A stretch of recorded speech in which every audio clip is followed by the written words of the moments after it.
Hello दोस्तों, मैं चंदन मैती स्वागत करता हूं आपका मेरे करंट विद्या चैनल पर। जैसा कि हम लोगों ने डिजीज़ के बारे में पढ़ लिया था, अब इसमें नेक्स्ट टॉपिक है कंट्रोल एंड कोऑर्डिनेशन। मैं इसमें मेन आपको बता देता हूं कि क्या क्या एग्जाम से पूछा जाता है। और ये अगर पीडीएफ आपको चाहिए तो मैं लिंक डाल दूंगा डिस्क्रिप्शन में, या फिर आप हमारे चैनल के थ्रू जाकर ले सकते हो। ठीक है। नेक्स्ट पार्ट है इसका, हम कहते हैं जिसको क्या, नर्वस सिस्टम। देखो, नर्वस सिस्टम का मतलब क्या होता है। हमारी बॉडी में, हमारी बॉडी के जैसे हाथों का, पैरों का मूवमेंट, इन सब मूवमेंट को कंट्रोल करने के लिए बॉडी में एक सिस्टम को बनाया गया है, जिसको हम कहते हैं क्या, नर्वस सिस्टम। ठीक है। जिसके अंदर तो पहला क्वेश्चन इसमें यही आता है कि बॉडी के जो पार्ट्स हैं उनमें मूवमेंट के लिए, कंट्रोल करने के लिए कौन से सिस्टम रिस्पॉन्सिबल है। नर्वस सिस्टम रिस्पॉन्सिबल है। नर्वस सिस्टम किसका बना हुआ है? नर्वस सिस्टम नर्व सेल्स का बना हुआ है, या फिर न्यूरॉन्स का बना हुआ है। तो नेक्स्ट क्वेश्चन इसके अंदर ये आता है कि longest cell of the body, या longest cell in human body कौन सी है। लॉन्गेस्ट सेल कौन सी है? न्यूरॉन्स या फिर नर्व सेल्स को लॉन्गेस्ट सेल कहा जाता है। अब अगर मैं न्यूरॉन्स की बात करूं तो देखो होता क्या है। न्यूरॉन्स में जनरली क्या होता है, इस तरीके का आपको एग्जाम में, अगर आप किसी बुक में देखते हो तो इस तरीके का आपको न्यूरॉन्स देखने को मिलेगा। ठीक है। इस तरीके का मैं छोटा सा बना दे रहा हूँ आपके लिए। इस तरीके का आपको न्यूरॉन्स देखने को मिलेगा, या यहाँ पर शायद हो भी, नहीं है, चलिए कोई नहीं, बताता हूँ मैं इसको। तो यहाँ पर देखो, इस तरीके का आपको न्यूरॉन्स देखने को मिलता है। तो न्यूरॉन्स के अंदर क्या होते हैं, तीन पार्ट होते हैं। न्यूरॉन्स के अंदर तीन तरीके के पार्ट होते हैं, जिसके अंदर पहला पार्ट जिसकी हम बात करें वो है डेंड्राइट। ठीक है। डेंड्राइट्स क्या होते हैं? देखो क्या है कि जैसे ये एक सेल है, यहाँ पर क्या होते हैं, कुछ छोटे पेड़ की तरह ब्रांच लाइक स्ट्रक्चर्स है। ये छोटे फाइबर्स लाइक स्ट्रक्चर्स है, जिनको हम क्या कहते हैं, डेंड्राइट कहते हैं। ठीक है। तो ये क्या होते हैं, ये इस पार्ट से जुड़े हुए हैं। इनका देखो काम क्या होता है। इनका काम होता है, it allows electrical impulse to the cell body. ये सेल बॉडी में क्या होते हैं, इलेक्ट्रिकल इम्पल्स को आने देते हैं। कैसे? जैसे मान लीजिए कि मैंने क्या करा, मैंने यहाँ पर दो तार बनाए। ये दो तार हैं, दो वायर है। ये दो वायर क्या हो रहे हैं, किसी बल्ब से जुड़े हुए हैं। ठीक है। और ये जो दो वायर है, ये मान लो किसी सॉकेट में आपने लगा दिए। ये माइनस का पॉइंट है और ये प्लस का पॉइंट है। तो देखिए, जब सॉकेट में आप इसको लगाते हो तो यहाँ से क्या होगा, करंट इस सिग्नल के अंदर जाएगा ना, इस एरिया से। तो ये जो एरिया है इस टाइम पर क्या कहला रहा है, डेंड्राइट कहला रहा है। उसी तरीके से यहाँ पर क्या होता है, जैसे मान लो हमारा ब्रेन कोई सिग्नल भेजता है। तो जैसे मान लो ये सिग्नल आ रहा है, ये ब्रेन सिग्नल जब आता है तो ये सिग्नल क्या होता है, इस डेंड्राइट के थ्रू क्या होता है, बॉडी के अंदर जाता है। इस डेंड्राइट के थ्रू या बॉडी के अंदर जाएगा। यहाँ बॉडी से सिग्नल क्या होगा, एक्सोन के थ्रू क्या होता है, बॉडी से बाहर निकल जाता है। यहाँ से एक्सोन के थ्रू बॉडी से बाहर निकल जाता है। कहने का मतलब, ये जो न्यूरॉन है इसका एक पार्ट है जहाँ से सिग्नल अंदर जाएगा, एक दूसरा पार्ट है जहाँ से सिग्नल क्या होगा, बाहर जाएगा। जिस तरीके से मान लो मैं ऐसा कह सकता हूँ कि यहाँ से सिग्नल अंदर जा रहे हैं और फिर यहाँ बल्ब में जा रहा है, फिर बल्ब के थ्रू यहाँ से सिग्नल बाहर निकल जा रहा है। ठीक है। तो आपको यहाँ पे तीन चीज़ों के बारे में जानना है। एक डेंड्राइट है। डेंड्राइट क्या है, शॉर्ट फाइबर्स हैं। ठीक है। जो सेल से जुड़े, सेल की बॉडी से जुड़े हुए हैं, ये क्या करते हैं, इलेक्ट्रिकल इम्पल्स को अपनी बॉडी के अंदर आने देते हैं डेंड्राइट्स के थ्रू। ठीक है। फिर उसके बाद आता है सेल बॉडी। सेल बॉडी क्या है, ये जो हिस्सा है इसको हम क्या कहते हैं, सेल बॉडी कह रहे हैं। इस सेल बॉडी में सेल का क्या है, न्यूक्लियस है। यहाँ पर इसका क्या है, साइटोप्लाज्म है। क्लियर है। फिर उसके बाद एक लॉन्ग फाइबर आपको यहाँ देखने को मिलेगी, जो क्या है, एक्सोन है। तो एक्सोन क्या है, लॉन्गेस्ट स्ट्रेच्ड फाइबर है इन न्यूरॉन्स में। एंड कैरी, और क्या करती है, कैरी करती है इलेक्ट्रिकल इम्पल्स। ये क्या करती है, इलेक्ट्रिकल इम्पल्स को अपनी बॉडी से बाहर भेजने का काम करती है। जैसे सिंपल सा है, ये एक तार है, इसके साथ में एक दूसरी तार जुड़ी हुई है, फिर यहाँ पर इसके साथ में एक तीसरी तार जुड़ी हुई है। तो क्या होता है, शुरू का हिस्सा इलेक्ट्रिक को लेने का काम करता है, और बाद का हिस्सा इलेक्ट्रिक को बाहर निकालने का काम करता है। ये भी क्या होगा, इलेक्ट्रिक को लेगा, ये क्या होगा, इलेक्ट्रिक बाहर निकालेगा। ये क्या करेगा, इलेक्ट्रिक को लेगा, ये क्या करेगा, इलेक्ट्रिक को बाहर निकालेगा। तो जो लेने वाला हिस्सा है वो तो कहलाएगा डेंड्राइट, और जहां से बाहर निकल रहा है वो कहलाएगा एक्सोन। क्लियर है? ठीक है। तो इसमें भी यही है। तो ये तीन पार्ट थे न्यूरॉन्स के। अब मैं छोटी छोटी चीज़ें बता देता हूँ कि क्या क्या होता है न्यूरॉन्स में। तीन तरीके के न्यूरॉन्स आप मेनली देखोगे। ऐसे बहुत तरीके के होते हैं, कई कई तरीके के टाइप हैं, लेकिन हमारे नाइन्थ और टेंथ में इसी की बात हुई है। जिसमें से एक है सेंसरी न्यूरॉन्स, दूसरा है मोटर न्यूरॉन्स, तीसरा है क्या, रिले न्यूरॉन्स। देखो होता क्या, सेंसरी न्यूरॉन्स नाम से ही पता चलता है ये क्या है, सेंस वाले न्यूरॉन्स होते हैं। बढ़िया बेसिक सा एग्जांपल मैं देता हूँ आपको। जैसे मान लीजिए ये एक गरम प्लेट है, ये एक गरम प्लेट है, इस पे क्या करते हैं, हमारा जो हाथ है वो टच हो जाता है। तो गरम प्लेट पे जैसे ही हाथ टच होता है तो हमारे जो फिंगर्स हैं, फिंगर्स में क्या होती हैं, कुछ केमिकल सेल्स होती हैं, रिसेप्टर्स होते हैं। वो क्या करते हैं, जैसे हीट को एनालाइज करते हैं तो वो क्या करते हैं, केमिकल्स चेंजेस होते हैं वहाँ पर। और उन केमिकल चेंजेस होने की वजह से क्या होता है, वहाँ पर जो न्यूरॉन्स होते हैं उन न्यूरॉन्स में क्या होता है, सिग्नल जनरेट होना स्टार्ट हो जाता है। तो न्यूरॉन्स में सिग्नल जनरेट होना स्टार्ट हो जाता है। अब न्यूरॉन्स में मान लो यहाँ पर क्या है, वायर, एक वायर लगी हुई है। ये जो वायर होती है ये कहाँ लगी हुई है, ये रीढ़ की हड्डी तक कनेक्टेड है, और ऐसे रीढ़ की हड्डी से होती हुई कहाँ जा रही है, हमारे ब्रेन में जा रही है। ठीक है। तो जैसे ही हमने इस प्लेट को टच किया, यहाँ पर क्या हो गए, कई सारे सेल्स थे जिन्होंने केमिकल चेंजेस करे, जिसकी वजह से क्या हो गया, एक सिग्नल जनरेट हुआ। ये सिग्नल इन न्यूरॉन्स के थ्रू यहाँ से गया, यहाँ से जाने के बाद क्या हो गया, ये हमारे ब्रेन तक गया, फिर ब्रेन से वापस आएगा, और फिर वापस आकर हमारे क्या होगा, हाथ के इस हिस्से में पहुंचेगा, और हम क्या करेंगे, हाथ को हटा लेंगे।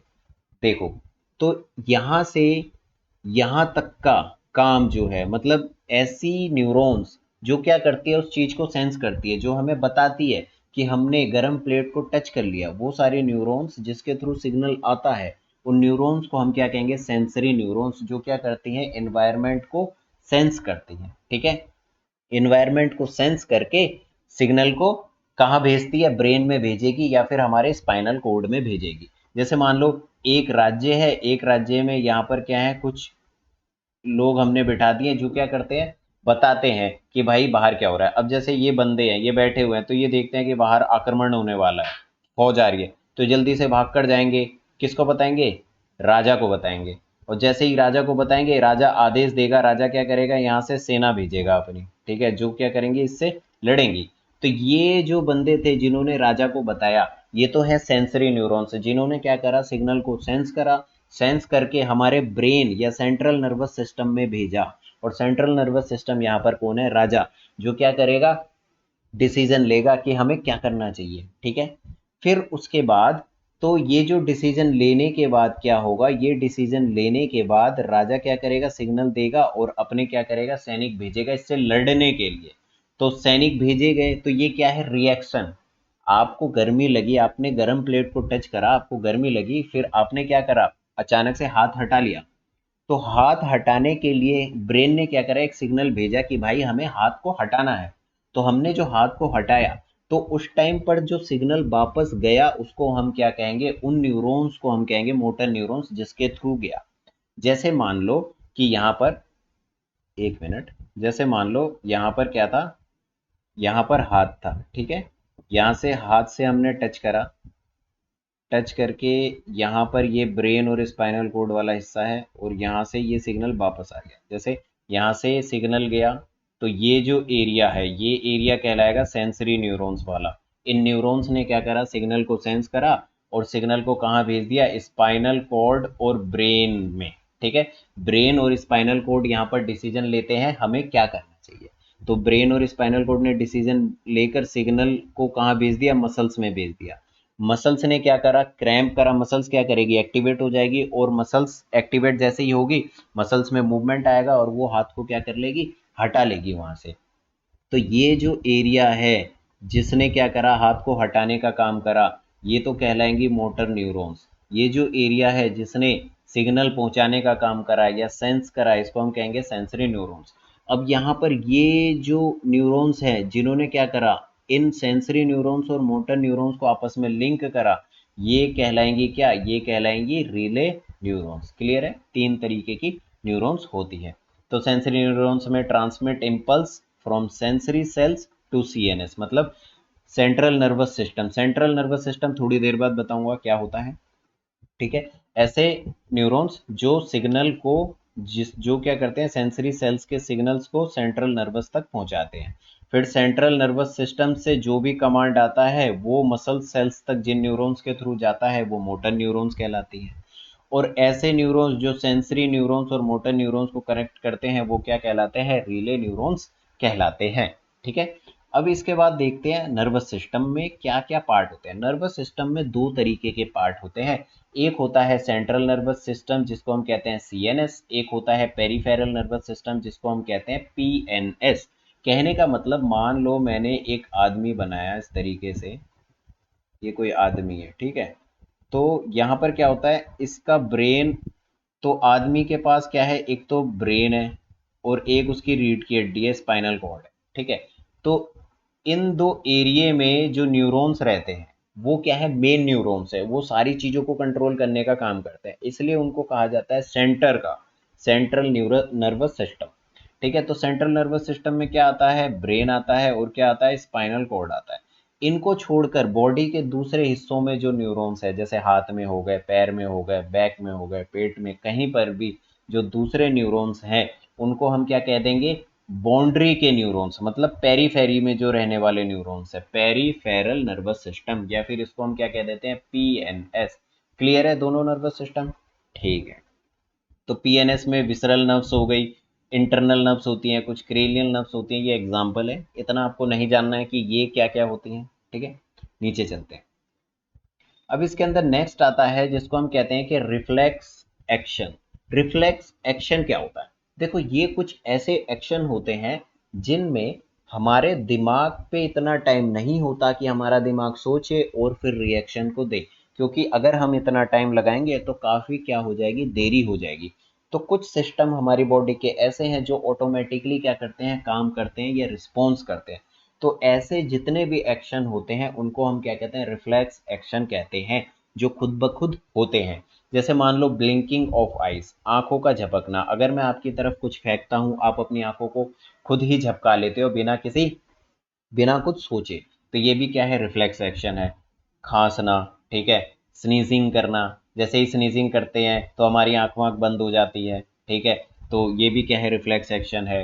या मान लो कोई गर्म प्लेट को आपको नहीं पता, अचानक से कोई गर्म प्लेट टच कर देते हो तो खुद हाथ हटा लेते हो ना, तुरंत बहुत सेकंड्स में हाथ हटा लेते हो। तो क्या होता है, इन केस में सिग्नल जो होता है वो ब्रेन तक नहीं जाता, वो स्पाइनल कॉर्ड से क्या हो जाता है, वापस आ जाता है।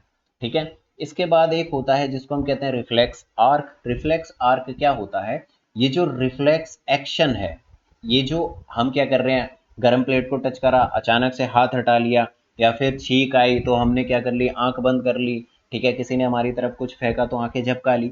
तो इन सब एक्शन को करने के लिए क्या होता है, एक पाथ होता है, एक रास्ता होता है। जैसे मान लो ये सेंसरी सेल्स हैं, ये स्पाइनल कॉर्ड में गई, स्पाइनल कॉर्ड से जाकर वापस आ गई, तो ये जो पाथ है इसको हम क्या कहते हैं, रिफ्लेक्स आर्क कहते हैं। ये पाथवे बाय विच, मतलब एक ऐसा पाथ जिसके थ्रू ये रिफ्लेक्स एक्शन कंप्लीट होता है। ठीक है। चलिए, अब इसके बाद इसका नेक्स्ट पार्ट है जिसको हम कहते हैं ब्रेन। ब्रेन और स्पाइनल कॉर्ड हमारे नर्वस सिस्टम का सेंटर पार्ट है, सबसे मेन पार्ट है, इसलिए उसको हम क्या कह रहे हैं, सीएनएस कह रहे हैं। ठीक है। तो सबसे पहला पॉइंट इसमें यही है, it is main control coordinating centre. Simple सी बात है, अगर आपका ब्रेन नहीं रहेगा तो आपको तो ऐसे ही पैरालिसिस हो जाएगा, कुछ आप कर ही नहीं पाओगे, जब कुछ सोच नहीं पाओगे तो कोई कमांड दे नहीं पाओगे। ठीक है। तो ब्रेन की मैं बात करूं, ये मान लो एक ब्रेन है किसी का, ठीक है।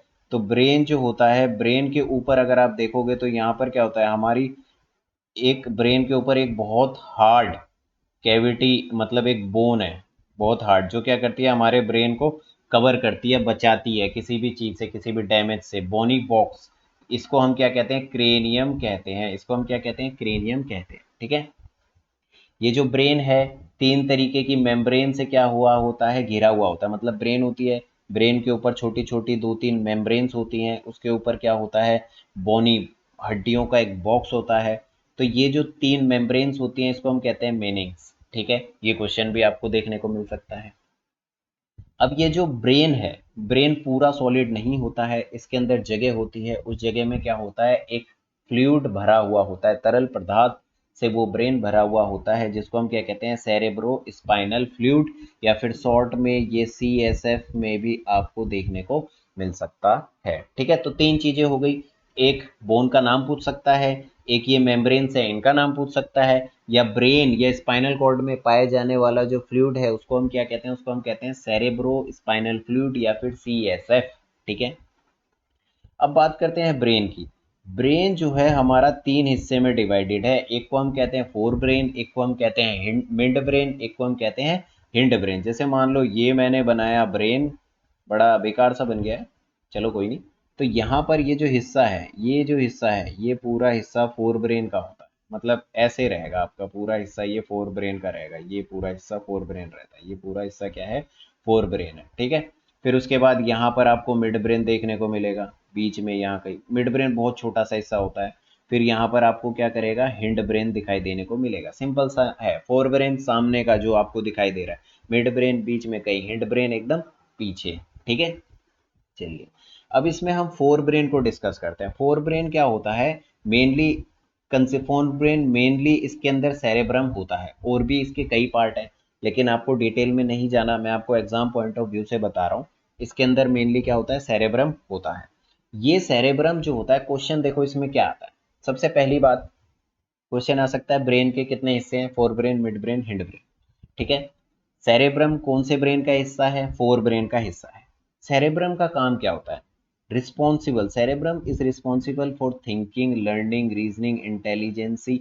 मतलब क्या है, आपके दिमाग का जो इंटेलिजेंसी है, सोचने की क्षमता है, मतलब आप कुछ भी प्लान करते हो, कुछ भी सोचते हो, किसी चीज के बारे में कुछ भी आइडिया निकाल रहे हो, पूरी दिमाग का जो काम जिसे हम कहते हैं ना, असली दिमाग का काम, वो कौन करता है, सेरेब्रम करता है, जो कहाँ प्रेजेंट है, फोर ब्रेन में प्रेजेंट है। क्लियर है, ठीक।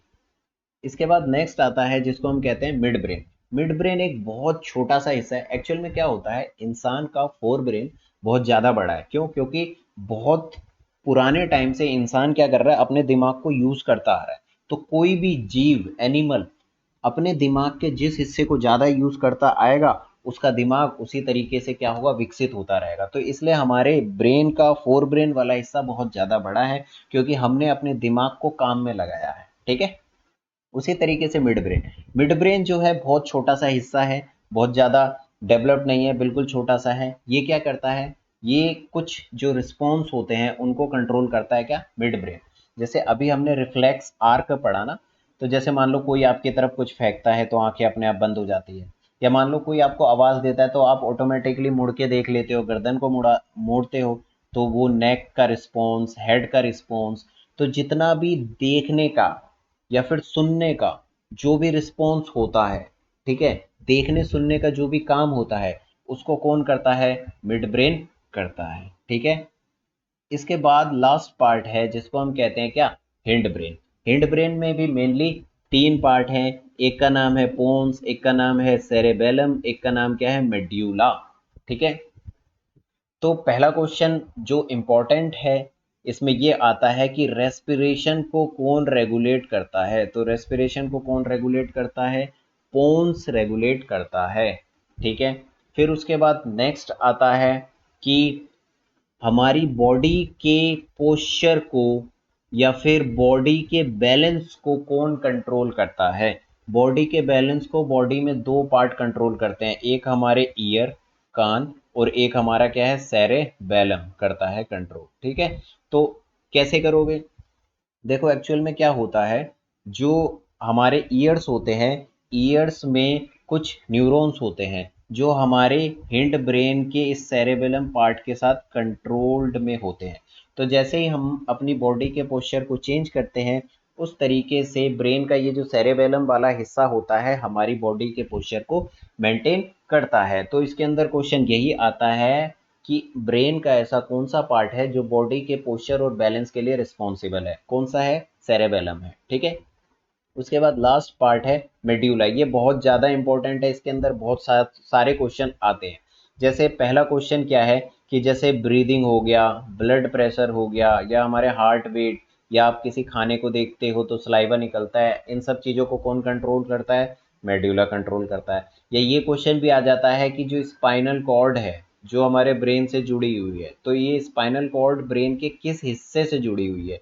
ये स्पाइनल कॉर्ड ब्रेन के मेड्यूला वाले हिस्से से जुड़ी हुई है। और ये भी पूछ सकता है कि कौन से ब्रेन से जुड़ी हुई है, हिंड ब्रेन से जुड़ी हुई है, ठीक है। चलिए,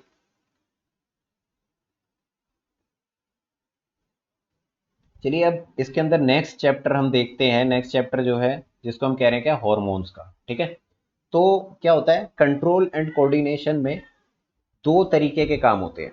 कुछ काम ऐसे होते हैं जो हम न्यूरॉन्स के थ्रू करते हैं, कुछ काम ऐसे होते हैं जो हम हॉर्मोन्स के थ्रू करते हैं। ठीक है, तो ये वाला जो पार्ट है कि हम हॉर्मोन्स के थ्रू क्या क्या कंट्रोल करते हैं बॉडी में, उसके बारे में हम जानेंगे। ठीक है, तो सबसे पहली बात, हॉर्मोन्स क्या चीज़ है।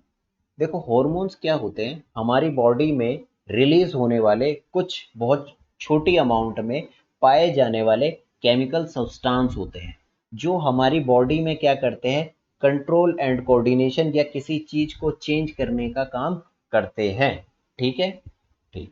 अब इसके अंदर क्या आता है, एक टर्म आता है ग्लैंड्स। ये ग्लैंड्स क्या है, देखो ये ग्लैंड्स ही है जो इन केमिकल सब्सटेंस को या हॉर्मोन्स को रिलीज करने का काम करती हैं, जिनको हम क्या कह रहे हैं, इन केमिकल सब्सटेंस को हॉर्मोन्स कह रहे हैं। और जिन जो छोटी छोटी बॉडीज होती हैं जो इन चीज़ों को या इन हॉर्मोन्स को सिक्रेट करने का काम करती है, उन्हें हम क्या कहते हैं, उन्हें हम ग्लैंड्स कहते हैं।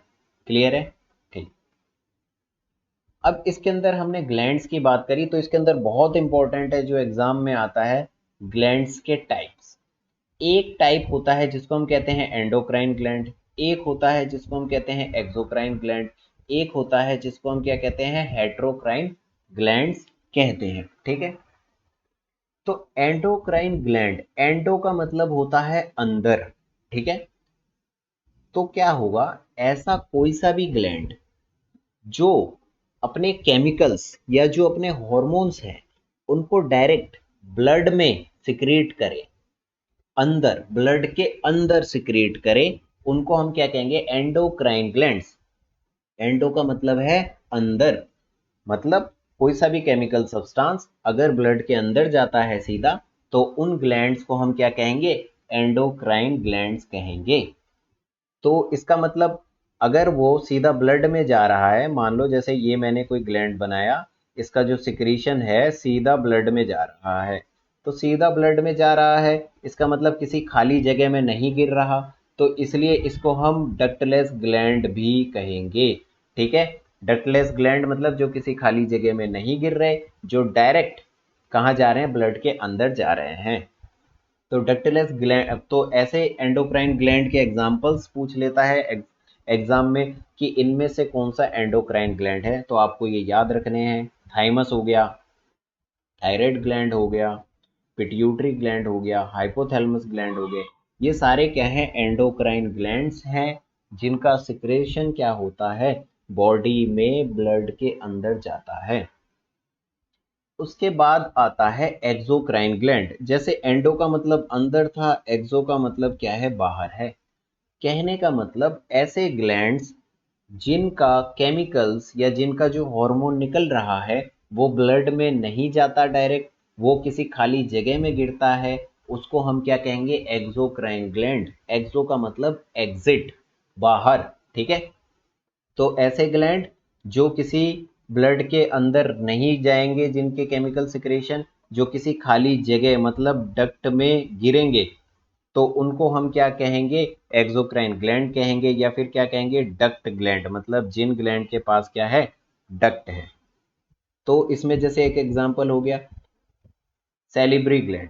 सैलिब्री ग्लैंड आपको पता है सलाइवा निकलता है, तो हमारे मुंह के अंदर गड्ढा है, एक गैप है जीभ के नीचे, टंग के नीचे, तो उस जगह में जाकर क्या होता है, ये सलाइवा क्या होता है, स्टोर होता है, जमा होता है, तो वो क्या है, डक्ट है। तो सैलिवरी ग्लैंड क्या है, एक एक्सोक्राइन ग्लैंड है।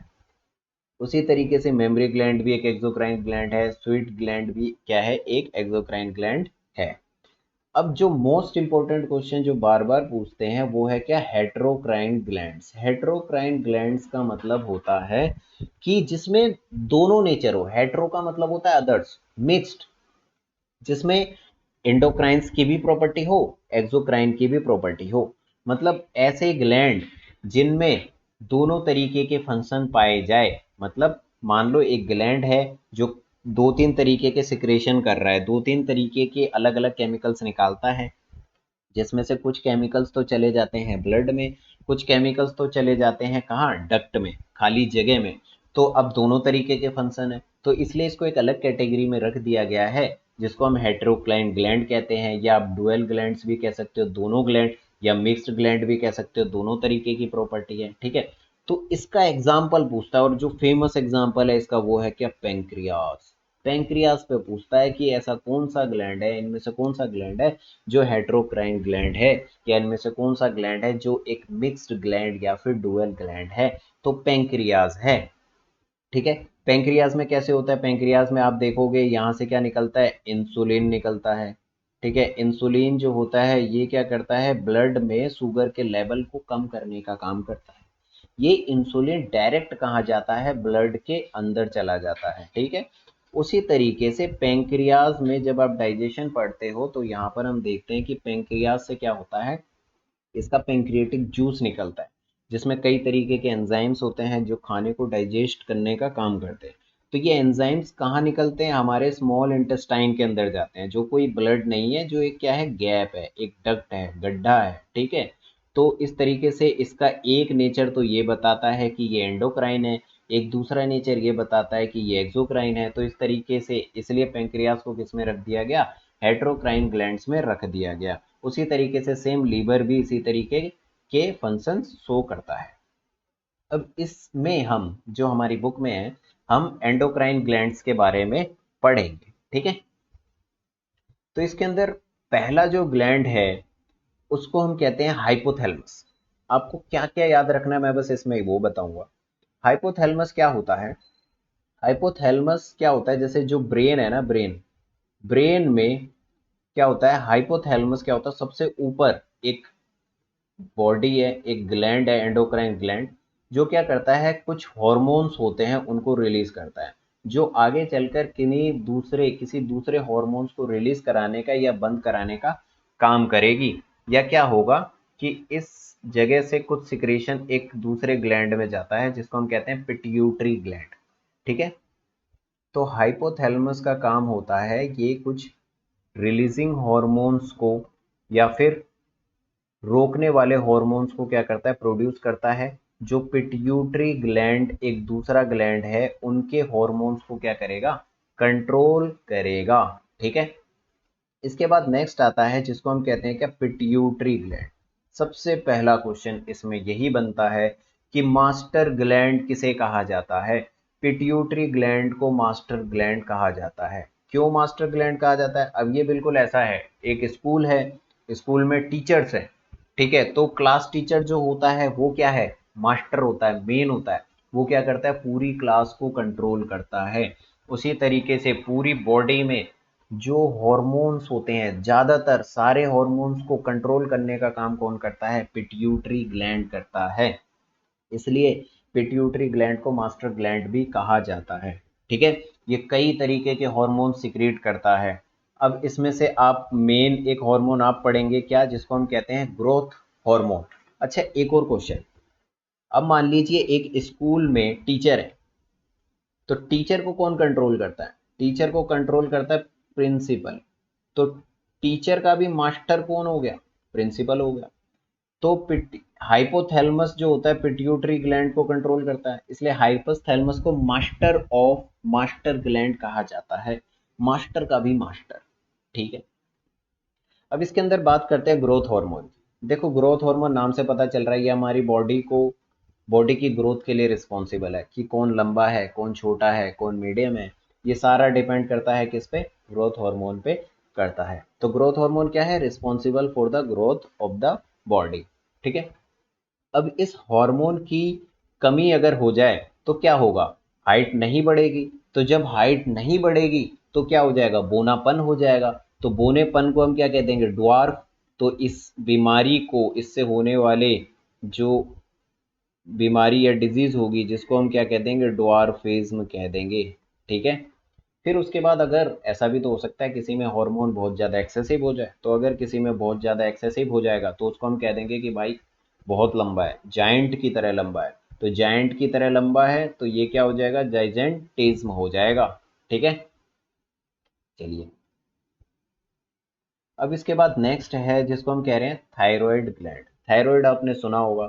थायराइड में क्या होता है कि ये जो होता है आपको गले के पास में यहाँ पर देखने को मिलेगा, ये थायराइड ग्लैंड। ये क्या होता है, ये एक हार्मोन रिलीज करता है। पहला क्वेश्चन इसमें आता है ये कि थायरोक्सिन हार्मोन कौन सा ग्लैंड रिलीज करता है। थायराइड हार्मोन क्या करता है, थायरोक्सिन हार्मोन रिलीज करता है। या फिर दूसरा क्वेश्चन ये आ सकता है कि थायराइड ग्लैंड कौन सा हार्मोन रिलीज करता है, थायरोक्सिन हार्मोन रिलीज करता है। ये थायरोक्सिन हार्मोन का काम क्या है, ये क्या करता है, हमारी बॉडी का जो मेटाबॉलिज्म है ना, मतलब आप जो भी खाते हो तो उसको पचाने का काम, कि भाई कितना पचाना है, कितना स्टोर करना है, उसका काम कौन करता है, थायराइड ग्लैंड करता है। सिंपल सी लैंग्वेज में मैं आपको बताता हूँ, अगर किसी की बॉडी का मेटाबॉलिक रेट बहुत ज़्यादा होगा तो उसकी बॉडी में क्या होता है, कुछ भी स्टोर नहीं होता। तो जब बॉडी में कुछ भी स्टोर नहीं होता तो उसकी बॉडी में क्या होता है, फैट नहीं होता, फैट बहुत कम होता है, जिसकी वजह से क्या होता है, वो पतला होता है। और कुछ ऐसे होते हैं जिनका मेटाबॉलिक रेट कम होता है, तो कम होने की वजह से उनकी बॉडी में वो अगर पानी भी पिए तब भी फैट लग जाता है, मतलब हल्का खाने पे भी उनकी बॉडी में फैट स्टोर होता है। ठीक है, तो ये काम कौन करता है, थायराइड करता है।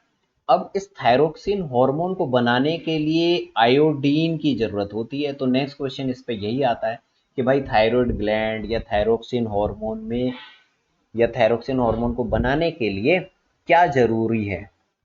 आयोडीन युक्त नमक खाना जरूरी है, जिससे हमें क्या मिलेगा, आयोडीन मिलेगा। ठीक है, अब आयोडीन की कमी से कौन सा रोग होता है, आयोडीन की कमी से कौन सा रोग होता है, गोइटर होता है या घेंगा होता है। तो आयोडीन, ये ध्यान रखना, आयोडीन की कमी से होता है, हाइपोथायरोडिज्म है आयोडीन की कमी। आयोडीन ज्यादा होने पर घेंगा नहीं होता, कमी होने पर। कहीं तुम ये सोचो कि गला फूल गया तो इसका मतलब ज्यादा हो गया, नहीं, कम होने पर होता है। एक्चुअल में क्या होता है कि गले में नमक तो पहुंचता नहीं है उस ग्लैंड के पास में, लेकिन बॉडी बार बार क्या होती है, सिग्नल देती रहती है कि भाई बॉडी में मेटाबॉलिक रेट क्या हो रहा है, बहुत वो हो गया है, अनकंट्रोलेबल हो गया है, हमें आयोडीन की जरूरत है, हमें थायरोक्सिन हार्मोन बनाना है। तो थायराइड ग्लैंड क्या करता है, थायरोक्सिन हार्मोन के लिए जो दूसरी चीजें होते हैं वो तो बनाता रहता है, लेकिन उसे आयोडीन मिल नहीं पाता। और बॉडी बार बार देती रहती है सिग्नल कि भाई बनाओ बनाओ, और वो बनाता रहता है, बनाता रहता है। इस तरीके से आयोडीन ना होने की वजह से वो बाकी चीजें बना बनाकर उस ग्लैंड को भर देता है, और ग्लैंड भरने की वजह से बड़ा हो जाता है, और इसी को ही हम क्या कह देते हैं, गॉइटर डिजीज कह देते हैं। ठीक है, अब इसी ग्लैंड के पीछे क्या होते हैं, कुछ छोटे छोटे स्मॉल ग्लैंड प्रेजेंट रहते हैं, जिसको हम कहते हैं पैराथायरॉयड ग्लैंड। ठीक है, ये पैराथायरॉयड ग्लैंड क्या करते हैं, पैराथायरॉयड हार्मोन को रिलीज करते हैं, जो हमारी बॉडी में क्या करती है, कैल्शियम और फॉस्फेट लेवल को मेंटेन करती है। मतलब इसके अंदर दो तरीके के हार्मोन होते हैं। ठीक है, एक क्या करती है, कम करने का काम करती है, एक ज्यादा करने का काम करती है। तो आप क्वेश्चन ये आएगा इसमें कि हमारी बॉडी में जो कैल्शियम लेवल होता है या फॉस्फेट का जो लेवल होता है ब्लड में, उसको मेंटेन करने के लिए कौन सा ग्लैंड रिस्पॉन्सिबल है। तो उसको मेंटेन करने के लिए पैराथायरॉयड ग्लैंड रिस्पॉन्सिबल है। ठीक है, अब नेक्स्ट आता है जिसको हम कहते हैं थाइमस ग्लैंड। थाइमस ग्लैंड कहाँ प्रेजेंट होता है, ये हमारा जो चेस्ट वाला हिस्सा होता है, ये मान लो यहाँ से लंग्स हैं, यहाँ से ये लंग्स है, तो ये जो चेस्ट वाला हिस्सा होता है, यहाँ पर क्या होता है, थाइमस ग्लैंड प्रेजेंट होता है। सबसे ज्यादा क्वेश्चन इस थाइमस ग्लैंड से पूछे गए हैं, इसमें से एक ही दो क्वेश्चन आते हैं। दो क्वेश्चन, पहला क्वेश्चन ये है कि हमारी इम्यूनिटी के लिए कौन सा ग्लैंड रिस्पॉन्सिबल है, हमारी इम्यूनिटी के लिए कौन सा ग्लैंड रिस्पॉन्सिबल है। हमारी इम्यूनिटी के लिए थाइमस ग्लैंड रिस्पॉन्सिबल है। ठीक है, एक्चुअल में क्या होता है, जो लिम्फोसाइट्स होते हैं, डब्ल्यूबीसी, वो क्या करते हैं, वो हमारी बोन्स में बनते हैं, बनने के बाद उन्हें थाइमस ग्लैंड में भेज दिया जाता है, जिसमें वो क्या करते हैं, और बड़े होते हैं, और बड़े होने के बाद फिर थाइमस ग्लैंड से क्या होता है, ब्लड में भेज दिया जाता है। ठीक है, तो इस तरीके से क्या हो रहा है, थाइमस ग्लैंड डब्ल्यूबीसी को मैच्योर करने में हेल्प कर रहा है। ठीक है, तो इसलिए वो क्या है, इम्यूनिटी को बढ़ाने के लिए क्या है, रिस्पॉन्सिबल है। दूसरा क्वेश्चन इस पे ये आता है कि ऐसा कौन सा ग्लैंड है जो हमारी एज बढ़ने के साथ साथ क्या होता है, छोटा होता रहता है, और बाद में क्या होता है, गायब सा हो जाता है। तो वो भी क्या है, थाइमस ग्लैंड। जितनी हमारी एज बढ़ती रहती है, हमारा ये जो ग्लैंड होता है वो क्या कर जाता है, श्रिंक कर जाता है, छोटा हो जाता है, और छोटा होता रहता है आगे जाकर। ठीक है, तो इसलिए क्या होता है, हम जितनी जितनी हमारी एज जाती बढ़ती रहती है, हमारी क्या होती है, इम्यून सिस्टम हमारा धीरे धीरे वीक होता रहता है। तो ये भी क्या है, इसका मेन कारण है तो 2 क्वेश्चन मैंने इसमें आपको बता दिए और ये आने हैं, ठीक है। अब उसके बाद देखते हैं पेंक्रियाज। पेंक्रियाज में जो आपके लेवल पे पूछता है वो ये है कि पेंक्रियाज कौन सा हार्मोन रिलीज करता है। पेंक्रियाज इंसुलिन नाम का हार्मोन क्या करता है, रिलीज करता है। और इंसुलिन जो है किस ग्लैंड से रिलीज होता है, इंसुलिन जो है पेंक्रियाज से रिलीज होता है। अब इंसुलिन का काम क्या है, आप सभी को पता होगा कि भाई जिसको डायबिटीज बहुत ज्यादा होता है उसको इंसुलिन का इंजेक्शन दिया जाता है। डायबिटीज का मतलब क्या होता है, डायबिटीज ज्यादा होने का मतलब होता है कि आपका जो ब्लड है ना, ब्लड में बहुत ज्यादा ग्लूकोज हो गया है। क्या होता है कि जैसे ये सेल है, ये सेल जो होता है ना बेअसर हो जाता है, और बेअसर होने की वजह से ये सेल जो होता है ग्लूकोज को ब्लड से नहीं लेता, जिसकी वजह से क्या होता है ग्लूकोज ब्लड में बना रहता है। और बना रहता है तो आपने देखा होगा डायबिटीज वाले पेशेंट को भूख बहुत ज्यादा लगती है। भूख इसलिए उन्हें ज्यादा लगती है क्योंकि भाई सेल जो है वो ग्लूकोज ले नहीं रहा, लेकिन वो बार बार ब्रेन को सिग्नल देता है कि हमारे पास ग्लूकोज है नहीं, और ग्लूकोज होता नहीं है तो ब्रेन जो होता है उसको लगता है कि भाई भूख लगी है, तो हम खाना खाते रहते हैं, और हम खाना खाते रहते हैं तो ग्लूकोज आता रहता है, लेकिन ये सेल तक जाता नहीं है। तो इस तरीके से ग्लूकोज जो होता है बहुत ज़्यादा बढ़ जाता है। तो ग्लूकोज जब बहुत ज़्यादा बढ़ जाता है, एक लंबे टाइम तक इस तरीके की हालात बने रहते हैं बॉडी में, तो इसको हम क्या कह देते हैं, डायबिटीज कह देते हैं। क्लियर है। तो इंसुलिन जो होता है क्या काम करता है, ये बॉडी में टाइम टू टाइम इस ग्लूकोज को ब्लड से बाहर निकालकर सेल तक पहुंचाने का काम करता है। लेकिन अगर इंसुलिन की कमी हो जाएगी या ये सेल बेअसर हो जाएगा, ये इन ग्लूकोज को लेना बंद कर देगा, तो क्या हो जाएगा, डायबिटीज हो जाएगा। तो इंसुलिन का काम क्या है, इंसुलिन का काम है it louvers the glucose sugar level in blood. Clear है, ठीक। चलिए आगे देखते हैं।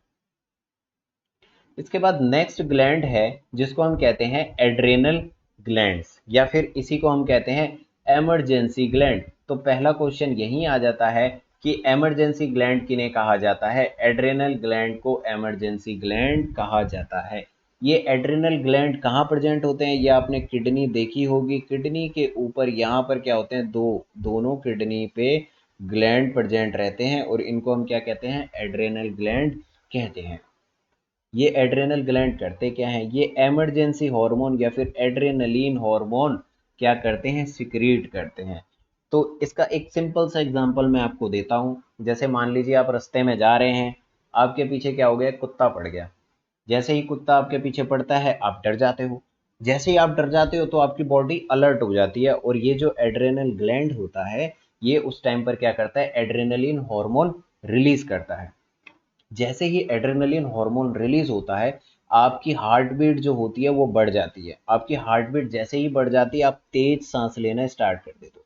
तेज सांस लेना जैसे ही स्टार्ट करते हो, आपकी बॉडी में तेजी से ऑक्सीजन आना स्टार्ट हो जाता है, और तेजी से ऑक्सीजन जैसे ही आना स्टार्ट हो जाता है, आपके पैरों में, थाइज में क्या होती है, ऑक्सीजन जाने लगता है। और ऑक्सीजन जब जाएगा इसका मतलब क्या होगा, माइटोकॉन्ड्रिया ज़्यादा से ज़्यादा एनर्जी आपको बना के देगी, और वो एनर्जी आपको क्या करती है, भागने में मदद करती है। तो इस तरीके से क्या करता है, ये हमारी बॉडी को क्या करता है, कंट्रोल करता है इमरजेंसी वाली सिचुएशन में। तो इसलिए इसको इमरजेंसी हार्मोन या फिर इस ग्लैंड को इमरजेंसी ग्लैंड भी कहा गया है। It gives lots of emergency to fight and flight. Fight and flight का मतलब यही होता है भागना, या फिर अचानक आपको खतरा हो जाए, आप किसी से लड़ने की तैयारी में हो, तो उस टाइम पर हमारी बॉडी के अंदर बहुत ज़्यादा इमरजेंसी हार्मोन या एड्रेनलिन हार्मोन सिक्रेट्स होता है। कभी ऐसा देखा होगा ना कि लड़ाई हो रही है, एक बंदे को 5 बंदे पकड़ के क्या कर रहे हैं, रोकने की कोशिश कर रहे हैं, लेकिन पांचों बंदे उसको संभाल नहीं पाते। क्यों? क्योंकि उसके अंदर उस टाइम पर बहुत ज़्यादा एड्रेनलिन हार्मोन सिक्रेट हो रहा होता है। गुस्से में हो, डर जाए, इन सब केसों में क्या करता है, ये ग्लैंड काम करता है। ठीक है। अब इसके अंदर नेक्स्ट देखते हैं टेस्टिस। टेस्टिस जो है क्या, एक तो सबसे पहली बात ये मेल्स में पाया जाता है। इसका डिटेल में है रिप्रोडक्शन वाले चैप्टर, मैं आपको हार्मोन पॉइंट ऑफ व्यू से बताता हूं। सबसे पहला क्वेश्चन इसमें यह पूछता है कि मेल्स में कौन सा हार्मोन पाया जाता है, मेल्स में कौन सा सेक्सुअल हार्मोन पाया जाता है, या फिर टेस्टिस में कौन सा हार्मोन पाया जाता है। तो कौन सा हार्मोन पाया जाता है, टेस्टोस्टेरोन हार्मोन। टेस्टोस्टेरोन हार्मोन पाया जाता है। ये टेस्टोस्टेरोन हार्मोन जो होता है ये रिस्पॉन्सिबल होता है जो मेल है उसको मेल बनाने के लिए। कहने का मतलब मेल को मेल फीचर्स देने के लिए। जैसे मेल के पास क्या होती है, मस्टैक मूंछ होती है, बियर्ड होता है, ठीक है, उसकी मसल्स डेवलपमेंट होता है उसके अंदर, उसकी आवाज़ भारी होती है। तो ये जो सारे फीचर्स होते हैं, ये सारे फीचर्स जिस हार्मोन की वजह से आते हैं उसका नाम है क्या, टेस्टोस्टेरोन हार्मोन। और ये हार्मोन कौन रिलीज करता है, ये हार्मोन टेस्टिस रिलीज करता है। क्लियर है, ठीक। अब नेक्स्ट है ओवरी। जिस तरीके से मेल्स में एक सेक्सुअल हार्मोन टेस्टोस्टेरोन है, उसी तरीके से फीमेल्स में भी कुछ हार्मोन्स पाए जाते हैं, जिसमें से दो हार्मोन्स इंपॉर्टेंट है, एक है एस्ट्रोजन और एक है प्रोजेस्टेरोन। ठीक है, एस्ट्रोजन जो होता है ये मेन सेक्सुअल कैरेक्टर जो होता है फीमेल में उसके लिए रिस्पॉन्सिबल है। जैसे उनकी आवाज़ बड़ी सुरीली होती है, उनकी बॉडी या जो स्किन होती है वो सॉफ्ट होती है, उनमें मेमोरी ग्लैंड का बहुत ज़्यादा डेवलपमेंट देखा जाता है। तो ये सारे जो फीचर्स हैं ये जिस हार्मोन की वजह से आते हैं उनका नाम क्या है, एस्ट्रोजन हार्मोन। ठीक है, और प्रेगनेंसी के टाइम पर जो हार्मोन क्या होता है, प्रेगनेंसी को मेंटेन करने में हेल्प करता है, उसका नाम क्या है, प्रोजेस्टेरोन हार्मोन्स है। तो मेनली आपको इतने सारे हार्मोन्स के बारे में पता होना चाहिए। चलिए मैं ख़त्म करता हूँ इस क्लास को।